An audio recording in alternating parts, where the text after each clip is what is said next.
Hay casas que huelen a hogar, a café recién hecho, a pan horneado. Y hay casas que huelen a secreto, a cloro, a un silencio tan denso que puedes cortarlo con un cuchillo. La casa de los Morales era de las segundas. En el pequeño pueblo de San Jacinto, los Morales eran un pilar. Una fotografía perfecta en la pared de la comunidad. Roberto, el padre. Un hombre trabajador, respetado. De misa los domingos. Elena, la madre. Siempre con una sonrisa discreta, dedicada a su hogar. Mateo, el hijo. Fuerte, callado. La sombra de su padre. Y Laura, la hija. La joya de la familia. Pero si te acercabas a esa fotografía, veías las grietas. Si mirabas a los ojos de Laura, no veías una joya, veías un pozo. Un abismo sin fondo donde la luz se había extinguido hace mucho tiempo. La casa de los Morales olía a cloro y a mentiras. Un aroma químico y penetrante que buscaba borrar algo. Cada mañana. Elena, la madre, frotaba los pisos de baldosas hasta que brillaban. Hasta que el reflejo devolvía una imagen distorsionada de la normalidad. Era un ritual. Una liturgia para purificar lo impuro. Para lavar la culpa que se adhería a las paredes como el moho. Desde fuera, todo era perfecto. Un jardín cuidado. Rosales podados con precisión militar. Una fachada recién pintada de color durazno. Roberto Morales saludaba a los vecinos con la mano. Una sonrisa amplia que no llegaba a sus ojos. Buenos días, don Roberto. Buenos días. Un hombre ejemplar. Eso decían todos. El que donaba a la iglesia, el que organizaba la kermés del pueblo. Un pilar. Dentro, el aire era pesado. Las fotografías en la sala contaban una historia falsa. Laura de niña, con coletas y un vestido blanco, sonriendo. Laura en su primera comunión. La mirada ya un poco perdida. Laura en sus 15 años. Un vestido rosa, los hombros tensos. Una sonrisa que era una mueca de dolor. La cronología de un alma que se desvanece. Mateo, el hermano mayor, se sentaba en el sofá de la sala. No leía. No veía la televisión. Solo observaba. Sus ojos eran los de un guardán, un carcelero. Vigilaba la puerta. Vigilaba a su madre. Sobre todo, vigilaba a Laura.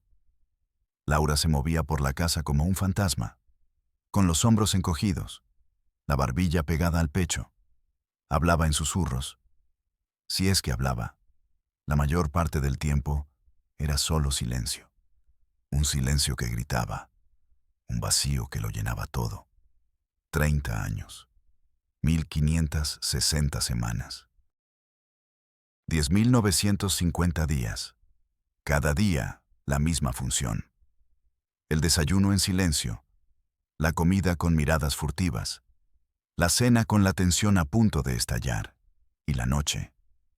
La noche era el verdadero infierno. Cuando el olor a cloro no era suficiente.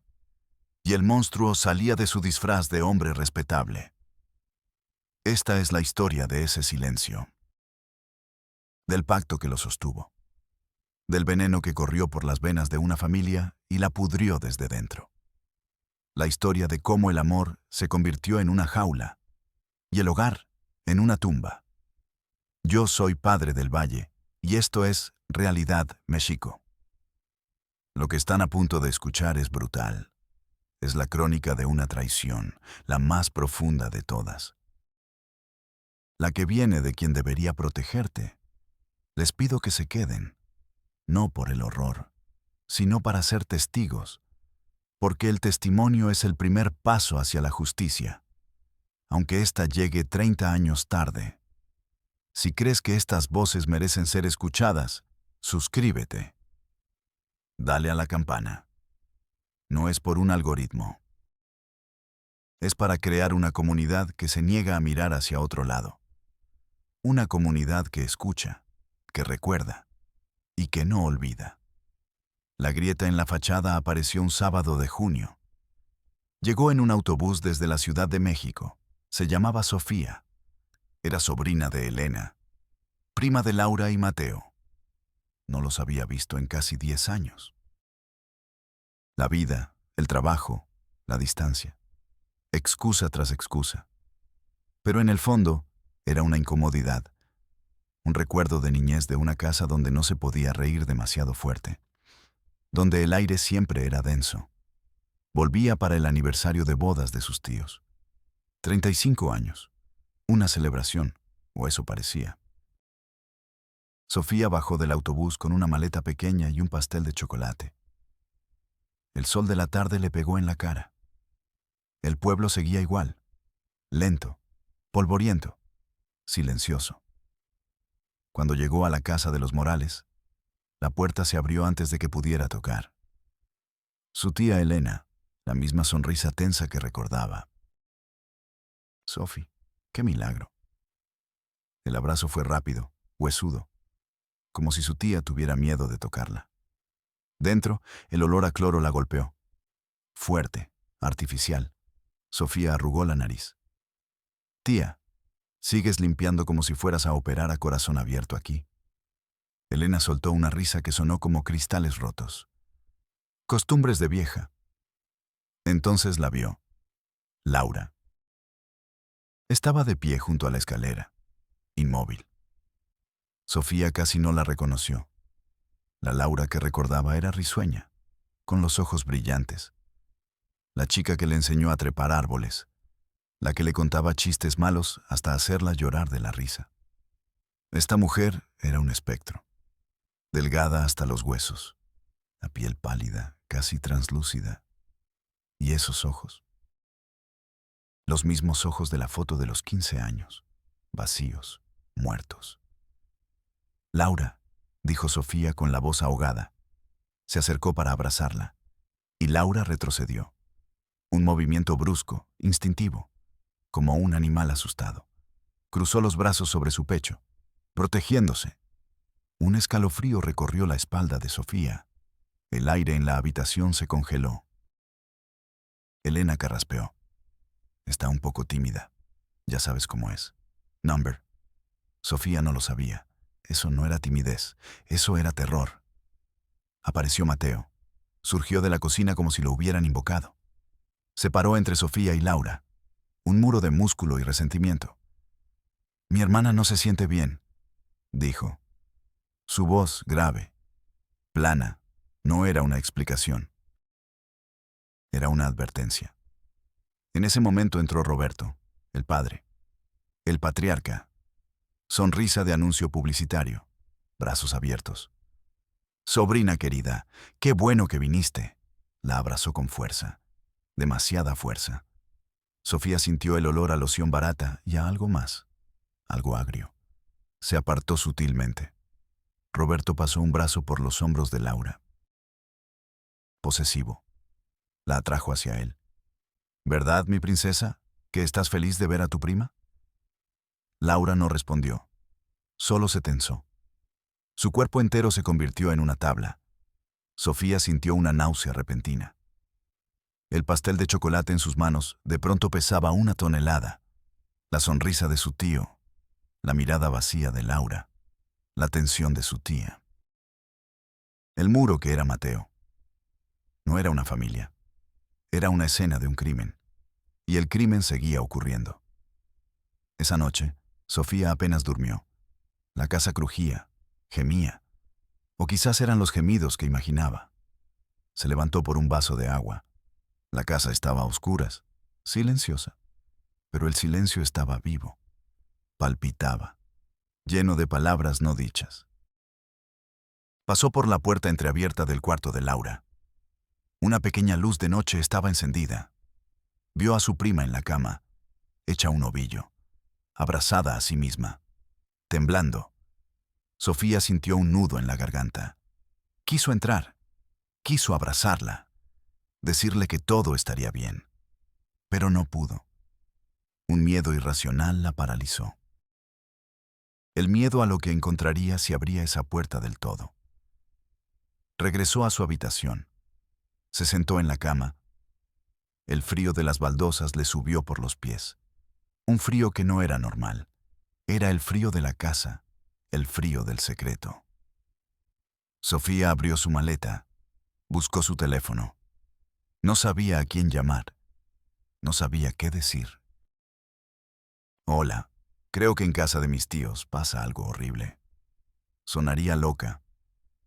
Pero la imagen de Laura temblando no la dejaba. El retroceso, el miedo en sus ojos, el olor a cloro. Las piezas no encajaban. Formaban una imagen monstruosa que no quería ver, pero que ya no podía ignorar. Al día siguiente, durante el desayuno, intentó hablar con Laura. Lau, ¿recuerdas cuando nos caímos del árbol de mangos? Laura la miró. Por un segundo, Sofía creyó ver un destello, un fantasma de la niña que fue, pero se apagó tan rápido como vino. No me acuerdo, susurró Laura. Mateo dejó caer su tenedor sobre el plato. El sonido fue como un disparo.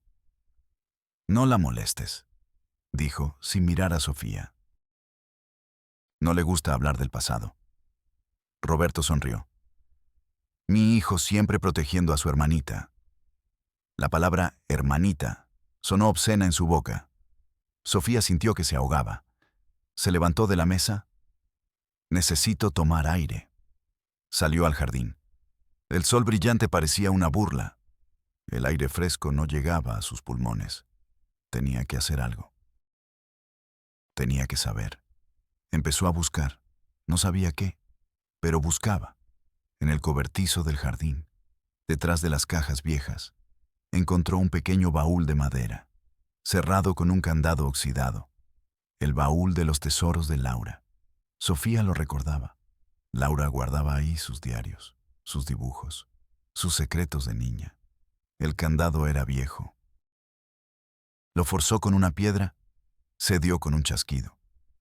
Dentro, el olor a papel viejo y a humedad. Cuadernos con portadas de flores, dibujos infantiles, y debajo de todo, un diario. Diferente, con una cubierta de cuero negro. La letra era más madura, temblorosa. Sofía lo abrió. La primera página tenía una fecha, de hacía 20 años, y una sola frase. Hoy papá me dijo que su amor era un secreto. El mundo de Sofía se detuvo. El aire se escapó de sus pulmones. Las manos le temblaban. Siguió leyendo. Frases cortas, desconectadas, el horror en píldoras. Mamá llora en la cocina. Mateo me mira con odio. O con pena, no sé. Dice que soy su reina. Odio las noches. Hoy me regaló un vestido. No me lo quiero poner. A veces quiero desaparecer. Sofía cerró el diario de golpe. El sabor a bilis le subió por la garganta. Corrió detrás del cobertizo y vomitó. Vomitó el desayuno. Vomitó la imagen de la familia perfecta. Vomitó 30 años de silencio. El secreto ya no estaba en el baúl. Ahora estaba dentro de ella. Pesaba. Quemaba. Y exigía salir a la luz. Se apoyó contra la pared rugosa del cobertizo. El sol le daba en la nuca, pero sentía un frío glacial. El diario estaba en su mano, apretado con tanta fuerza que sus nudillos eran blancos. Sentía el cartón de la cubierta clavándose en su palma. Una prueba, una reliquia del horror. El sabor ácido del vómito persistía en su boca. Tragó saliva. Sabía a derrota, a complicidad, porque ahora ella sabía, y saber es ser parte. Se enderezó. Sus piernas temblaban. Cada paso de vuelta a la casa era una tortura. El jardín, con sus rosales perfectos, parecía una burla. Una mentira bien cultivada, como todo en ese lugar. Entró por la puerta de la cocina. Elena estaba ahí, de espaldas, lavando unos platos con una furia silenciosa. El agua corría. El sonido de la esponja contra la loza era violento. Otro intento de limpiar lo que no se puede limpiar. Tía. La voz de Sofía fue un susurro roto. Elena se detuvo. pero no se volteó. Su espalda, rígida. ¿Qué quieres? Sofía dio un paso. El diario en su mano era un arma. O una bomba, a punto de estallar. Lo encontré, en el baúl de Laura. Silencio. Solo el goteo del grifo. Un compás macabro. Tic, tac, tic, tac. Elena se giró lentamente. Sus ojos vieron el diario. Y todo el color se fue de su rostro. Se convirtió en una estatua de cera. Tíralo, dijo. Su voz, un hilo. Tía, ¿lo leíste? ¿Sabes lo que hay aquí? Tíralo, repitió Elena. Ahora con más fuerza. Una orden. No podemos, no puedes. Hay cosas que es mejor no remover. La cortó Elena. Sus ojos suplicaban y amenazaban al mismo tiempo. Es por el bien de la familia. ¿Qué familia? Gritó Sofía, y su propia voz la sorprendió.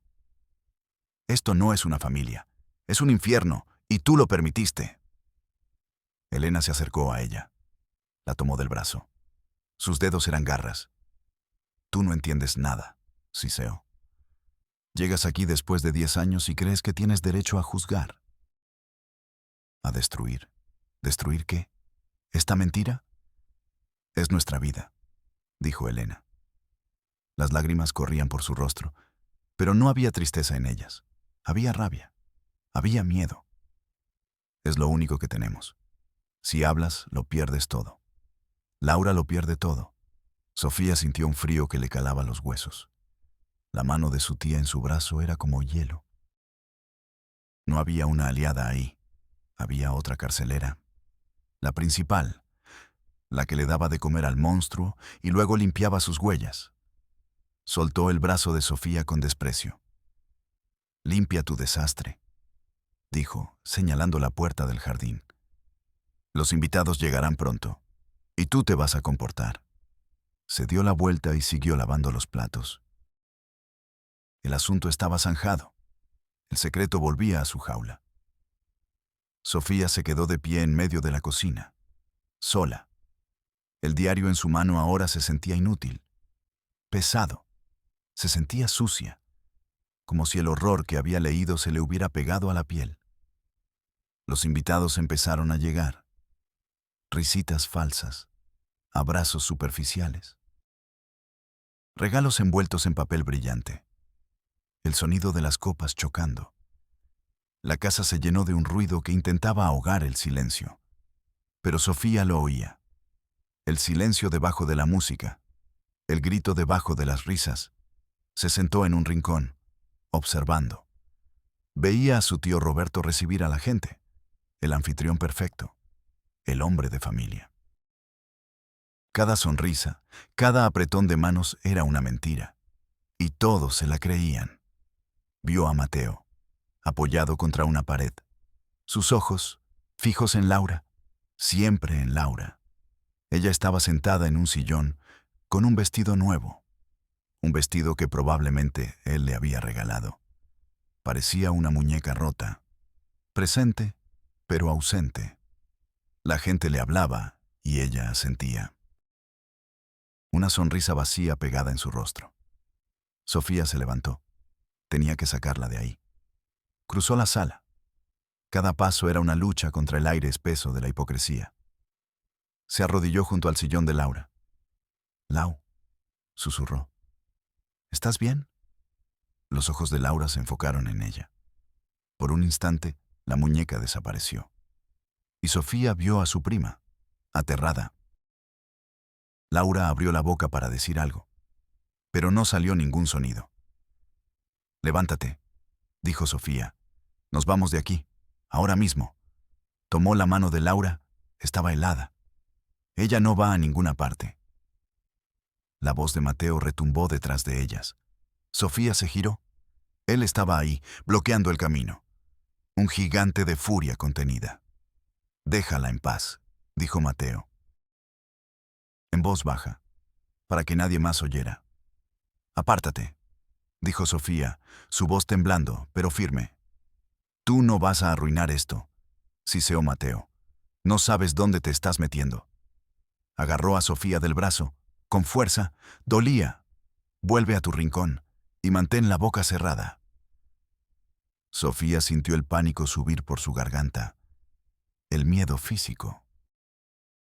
El olor a alcohol en el aliento de Mateo. La presión de sus dedos en su piel. Esta casa era una trampa, y ella acababa de activar el resorte. Lo soltó bruscamente, y en ese momento la música se detuvo.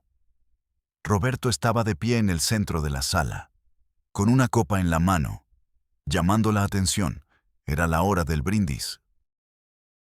Amigos, familia, comenzó con su voz de locutor.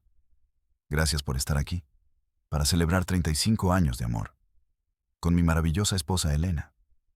Elena sonrió, una sonrisa de mártir. Y con mis dos tesoros, mi fuerte y leal hijo, Mateo. Mateo asintió, solemne, sin apartar la vista de Sofía. Y mi princesa, mi luz, mi Laura. Roberto puso su mano en el hombro de Laura. La apretó. Laura se encogió, un movimiento casi imperceptible. Pero Sofía lo vio, y no pudo más. No la toques. El grito rasgó el aire. Toda la sala se quedó en silencio. Cientos de ojos se clavaron en ella. Roberto la miró. La sonrisa desapareció de su rostro, como si se hubiera quitado una máscara. Debajo no había nada, solo frío. ¿Qué dijiste, sobrina? Dije que no la toques, repitió Sofía, avanzando hacia él. El diario todavía en su mano, lo levantó. Sé lo que le has hecho. El silencio se hizo más profundo, incómodo. Los invitados se miraban unos a otros. Elena intentó intervenir. Está bebida, no le hagan caso. Pero Roberto levantó una mano para silenciarla. Sus ojos no se apartaban de Sofía. Eran los ojos de un depredador. ¿Tú qué vas a saber?, dijo, con una calma aterradora. Tú no sabes nada de amor, de sacrificio, de familia. Esto no es amor, dijo Sofía con la voz rota. Esto es una monstruosidad, le lanzó el diario. Cayó a sus pies, abierto, mostrando las páginas de dolor. Roberto lo miró, luego la miró a ella y sonrió. Una sonrisa torcida, maligna. Mi casa, mis reglas. Se agachó lentamente. Recogió el diario. Lo hojeó con desdén. Luego caminó hacia la chimenea. Un pequeño fuego ardía, creando ambiente. Y sin una palabra, arrojó el diario a las llamas. Sofía ahogó un grito. Las páginas se curvaron, se volvieron negras. El fuego consumió las palabras. La tinta se desvaneció en humo. 20 años de dolor, convertidos en ceniza. Sofía se quedó paralizada. El calor del fuego le llegaba al rostro, pero sentía un frío mortal en su interior. Miró a Laura. Su prima estaba mirando las llamas. Su rostro, impasible, viendo cómo su única prueba, su única voz, era destruida. Y no hizo nada. No lloró. No gritó. Solo miraba. Como si con el diario, una parte de ella también se hubiera quemado para siempre. La última chispa de esperanza. Ahora era solo ceniza y silencio. La historia de Laura no empezó esa noche. No empezó con un diario ni con un grito. Empezó en una recámara de paredes verdes, en esa casa de San Jacinto, años atrás. Cuando tenía 8. Cuando aún creía que el mundo era un lugar seguro. La primera vez fue durante una tormenta. La lluvia golpeaba fuerte los cristales. El trueno sacudía la casa. Laura se despertó con miedo. No encontraba a su mamá. Solo estaba él, Roberto, el padre perfecto. Se sentó al lado de la cama. Le acarició el pelo. Sus manos eran grandes, ásperas, tranquilas. Todo está bien, susurró. Pero el perfume en su voz era amargo. El silencio se volvió más espeso. El trueno se alejó. El horror se quedó. Laura no entendió. Solo supo que, después de esa noche, la mirada de su padre cambió. Había hambre en sus ojos. una oscuridad que nadie más veía. La segunda vez fue meses después. Cumpleaños, olores de pastel y velas, regalos envueltos, un vestido nuevo y una promesa rota. Mamá estaba ocupada en la cocina. Mateo jugaba afuera con el perro. Roberto la llevó a su estudio. Dijo que tenía una sorpresa. Tomó su mano. La puerta se cerró. El silencio dentro era absoluto. Solo el zumbido de un ventilador viejo y el calor. Un calor pegajoso, agobiante. La sorpresa era una muñeca, pero Laura nunca quiso jugar con ella. La muñeca cayó al suelo. Los dedos de Roberto la apretaron fuerte. Demasiado fuerte. Laura lloró, pero nadie escuchó. ¿Dónde está mamá? ¿Dónde está mi hermano? ¿Dónde está Dios? No hubo respuesta. Cada vez la misma rutina. Palabras dulces para justificar lo intolerable. Es amor especial. Es un secreto que nadie nunca debe contar. Solo para nosotros. Elena, la madre, lo supo desde el principio. Solo se lo vio llorar una vez. En la cocina. De espaldas. Lágrimas silenciosas. El sonido de platos rotos. Nunca habló. Nunca preguntó. Mateo lo intuyó cuando tenía 10. Encontró a su hermana encerrada en el baño. Llanto mudo. Marcado en la piel. Preguntó. Laura no contestó. Él aprendió a mirar hacia otro lado. Años después, Mateo dejó de preguntar. Su papel era de protector, un guardián del secreto, el aliado involuntario, el verdugo silencioso. Las noches se volvieron un campo de batalla. Laura contaba las horas hasta que el monstruo se iba a dormir. Pero a veces no dormía. A veces buscaba su princesa. Cada mañana, Laura despertaba más vacía, más distante, más invisible. En la escuela no tenía amigas. Nadie la entendía. Las maestras la notaban ausente. Es tímida, decía Elena. Es que es delicada, decía Roberto. Nunca hubo preguntas reales. En secundaria, Laura intentó romper el ciclo. Buscó ayuda en el sacerdote del pueblo. Confesó su pecado entre sollozos. El sacerdote la escuchó. La miró fijamente. Suspiró. Reza 3 rosarios, murmuró. El dolor purifica el alma. Laura salió de la iglesia sintiéndose sucia, abandonada. No hubo salvación ahí, solo rezos, solo silencio. Los años pasaron, el ciclo siguió. El secreto floreció en la oscuridad. Nadie ayudó. Nadie intervino. Los intentos de Laura por defenderse siempre terminaban igual. Una bofetada, un grito, un castigo. El cuarto oscuro como prisión. Elena le traía comida, sin mirarla a los ojos. Mateo vigilaba la puerta. Roberto dormía tranquilo. Laura aprendió a disociarse, a flotar lejos durante las noches, a abandonar su cuerpo cuando el dolor era insoportable, a convertir el horror en rutina. El cuerpo se volvió un recipiente, un espacio ajeno, su mente una caja cerrada. La adolescencia llegó sin alegría, solo más vestidos, en más atenciones, más secretos. El primer intento de huida fue a los 15. Laura esperó a que todos durmieran. Empacó un pequeño bolso, escapó por la ventana. El pueblo era pequeño, no había dónde ir. El guardia nocturno la encontró en la plaza, la llevó de vuelta. Roberto la abrazó. Le dijo que lo hacía porque la amaba. El ciclo se cerró de nuevo, más fuerte. Sus únicos respiros eran los días en que Sofía, la prima, venía de visita. En esos días, Roberto era menos agresivo. Quería la fachada perfecta. El secreto se escondía bajo sonrisas y juegos. Pero después, la realidad volvía como un puño. A Laura le quedaban solo esos breves recuerdos. Pequeños destellos de luz en un túnel sin fin. Así sobrevivió. A fuerza de rutinas. A fuerza de negarse a respirar demasiado fuerte. A fuerza de no dejar que nadie la viera llorar. hasta el día en que Sofía volvió y rompió el ciclo. La fiesta murió. No hubo un final. Simplemente se apagó. Los invitados se escabulleron en silencio, miradas culpables, susurros ahogados, como si hubieran sido descubiertos en algo vergonzoso. Sofía no esperó. Agarró la mano helada de Laura. Nos vamos. Laura no se resistió. Era una hoja al viento. Iba a donde la llevaran. Elena intentó detenerlas en la puerta.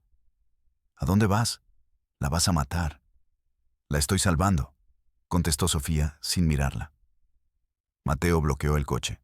Se paró frente al capó. Sus ojos eran dos carbones encendidos. Sofía aceleró. Por un segundo, pensó que no se movería, que lo atropellaría. Pero Mateo saltó a un lado en el último instante. Su grito de furia se perdió en el ruido del motor. Condujo sin rumbo, lejos de San Jacinto, lejos de la casa del color durazno. Laura estaba sentada a su lado, mirando por la ventana, viendo pasar las luces como si fueran estrellas muertas. No dijo una palabra. Nunca dijo nada. Sofía paró en una gasolinera. Compró agua y unas galletas. Laura no comió. Solo bebió el agua, con la misma expresión vacía. El primer error de Sofía fue creer en la justicia.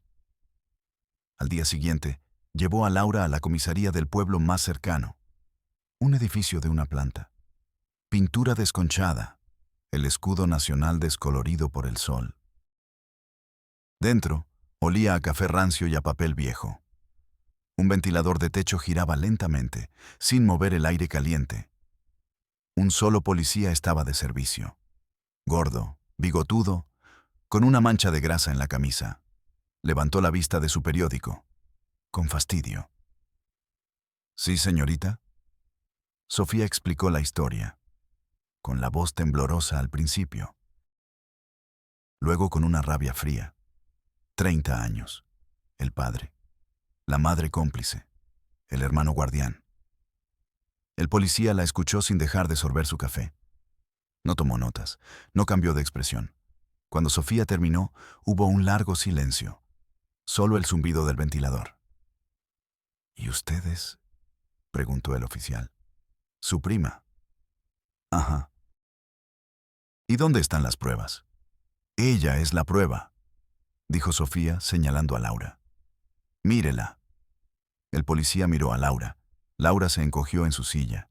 Se hizo más pequeña. «Señorita Morales», dijo el oficial, con una voz falsamente amable. «¿Es verdad lo que dice su prima? ¿Su papá le ha hecho daño?» Laura no contestó. Sus labios se movieron, pero no salió sonido. Bajó la mirada al suelo, contando las grietas de las baldosas. 1, 2, 3. El policía suspiró. Un suspiro largo, teatral. Dejó la taza de café en la mesa. «Mire, señorita», dijo, dirigiéndose a Sofía. «Son cosas de familia, muy delicadas. Además, yo conozco a Roberto Morales. Es un buen hombre.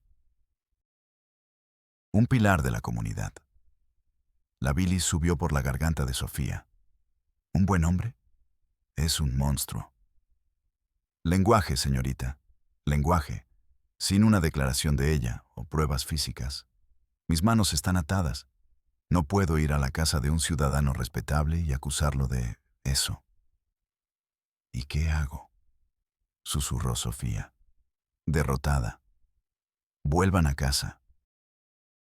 Hablen las cosas. No hagan un escándalo más grande. El policía volvió a su periódico. La conversación había terminado. El sistema había hablado. O más bien, había bostezado. Sofía sintió un frío glacial. El aire de la comisaría se sentía denso, irrespirable, como el de la casa de su tío. Eran parte de lo mismo. Un pacto de silencio. Una conspiración de normalidad. Sacó a Laura de allí. Volvieron al coche. Sofía golpeó el volante, 1, 2, 3 veces, hasta que sus nudillos dolieron. Laura ni se inmutó. No podían volver, no podían quedarse. Sofía condujo hacia la capital del estado, una ciudad más grande, más anónima. Ahí, pensó, alguien tendría que escuchar. Segundo error. El edificio de la fiscalía era un gigante de concreto y cristal, imponente, frío, anónimo. Dentro, el aire acondicionado era feroz. Los pasillos eran largos y blancos. El único sonido era el eco de sus pasos y el tecleo incesante de cientos de computadoras, el sonido de la burocracia procesando el dolor humano. Después de 2 horas de espera, las recibió un funcionario. Licenciado Ramírez. Un hombre joven, con un traje barato y ojos cansados. No les ofreció asiento. Las escuchó de pie, junto a una pila de carpetas que amenazaba con derrumbarse. Sofía contó la historia otra vez, más concisa, más desesperada. El licenciado Ramírez asentía de vez en cuando. Su mirada iba de Sofía al reloj de la pared. Y de vuelta. Entiendo, dijo cuando ella terminó. La palabra sonó vacía, hueca. El protocolo en estos casos es claro. La presunta víctima debe presentar la denuncia. No puede hablar, ¿no lo ve? Está traumatizada. Puede ser. O puede que no quiera denunciar. Es mayor de edad, señorita. No podemos obligarla. Pero yo soy testigo. Vi el miedo, leí el diario. Un diario que, según usted, fue destruido. No hay prueba. Pero... El licenciado Ramírez la interrumpió, levantando una mano. Mire, hagamos algo. Llene este formato. El 3A. Solicitud de investigación preliminar. Sea muy específica con las fechas, los lugares. Aunque no tenga pruebas, ponga todo lo que recuerde. Le entregó un fajo de papeles. Luego, tiene que llevar a su prima a la unidad de atención psicológica. Está en el edificio de enfrente. 3er piso. Ahí le harán una evaluación. La cita puede tardar unas semanas o meses. Hay mucha gente. Sofía miró los papeles. Eran un laberinto de casillas y preguntas sin sentido. ¿Y mientras tanto? ¿Qué hacemos? Él nos va a buscar. El licenciado Ramírez se encogió de hombros. Un gesto mínimo, casi imperceptible, fue la cosa más violenta que Sofía había visto en su vida.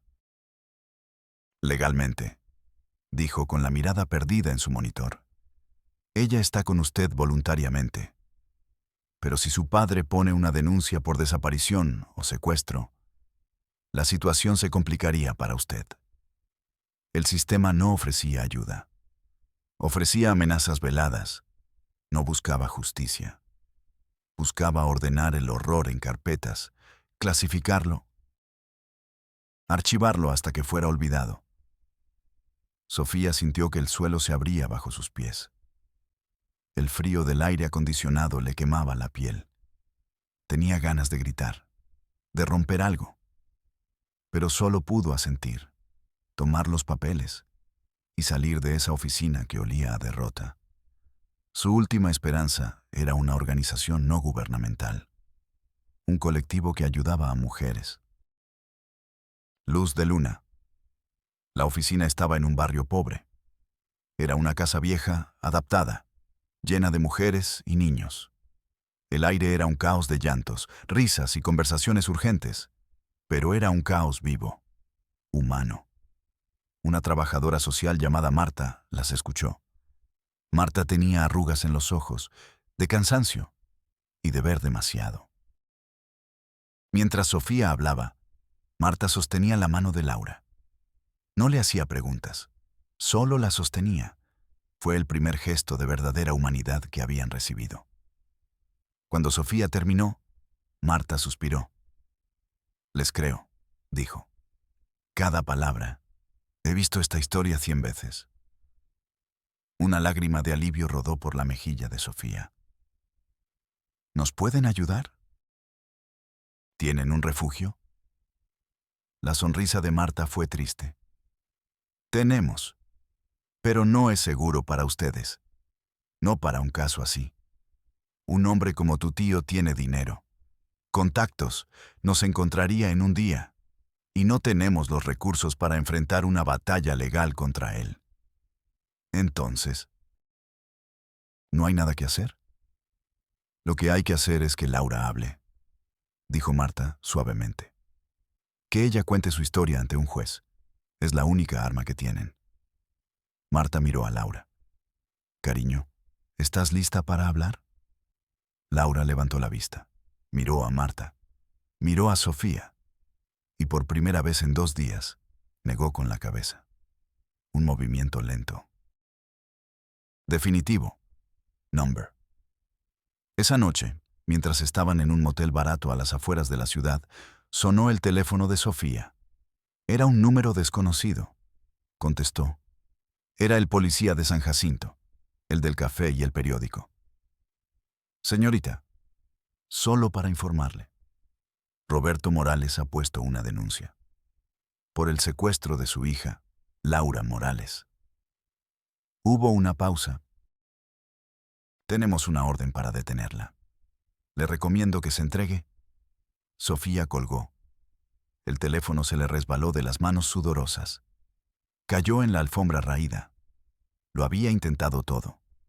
Había luchado contra la familia, contra el pueblo, contra el sistema. Y el sistema había ganado. No solo había ignorado al monstruo, ahora lo estaba protegiendo. Y la estaba cazando a ella. Miró a Laura. Dormía. Por primera vez en días parecía en paz. Sofía sintió un nudo de hielo en el estómago. Había sacado a su prima de una jaula solo para meterla en otra. Una jaula móvil, sin barrotes, pero sin salida. Estaban solas y eran fugitivas. Sofía no volvió a encender el teléfono. Lo dejó morir en la alfombra raída del motel, como un bicho aplastado. Miró a Laura. Dormía por fin. Su respiración era suave, casi inaudible. En la penumbra, parecía una niña. No una mujer de 30 años con el alma rota. Sofía se sentó en el borde de la cama. El peso del mundo estaba sobre sus hombros. Había querido ser una heroína, una justiciera, y había fracasado. Number. No era su fracaso, era el fracaso de todos los demás. El fracaso del policía con su café, del burócrata con sus formatos, de un sistema diseñado para no ver, para no oír. La justicia no iba a llegar, no de un juez, no de una oficina. La única justicia que podía darle a Laura era la paz, la distancia, el olvido. Al amanecer, la despertó con suavidad. Lau, tenemos que irnos. Laura no preguntó a dónde. Se levantó, se vistió, obediente, silenciosa. Se convirtieron en fantasmas. 2 mujeres en un autobús nocturno, rumbo a ninguna parte. Sofía pagó en efectivo. Usó nombres falsos. Se cortó el pelo en el baño de una estación. Se deshizo de sus tarjetas de crédito. Borraron su pasado. Encontraron un cuarto en una ciudad anónima del norte. Una ciudad de fábricas y polvo. Sofía consiguió trabajo en una maquiladora. 12 horas al día, ensamblando piezas de plástico que no sabía para qué servían. El sueldo era miserable, pero era en efectivo. Era invisible. Su vida se redujo a eso. Trabajar. Volver al cuarto. Asegurarse de que Laura estuviera bien. Cerrar la puerta con 2 cerrojos. Y esperar al día siguiente. Laura no hablaba, pero empezó a salir. Daba pequeños paseos por el parque cercano. Se sentaba en una banca a ver a los niños jugar. No sonreía, pero miraba. Había algo en sus ojos que ya no estaba muerto del todo. Curiosidad. El eco de una vida que le fue robada. Un día, Sofía llegó del trabajo y la encontró de pie junto a la ventana.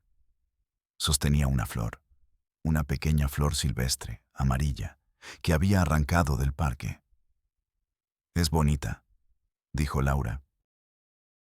Fueron las primeras palabras que no eran una respuesta en meses. 2 palabras.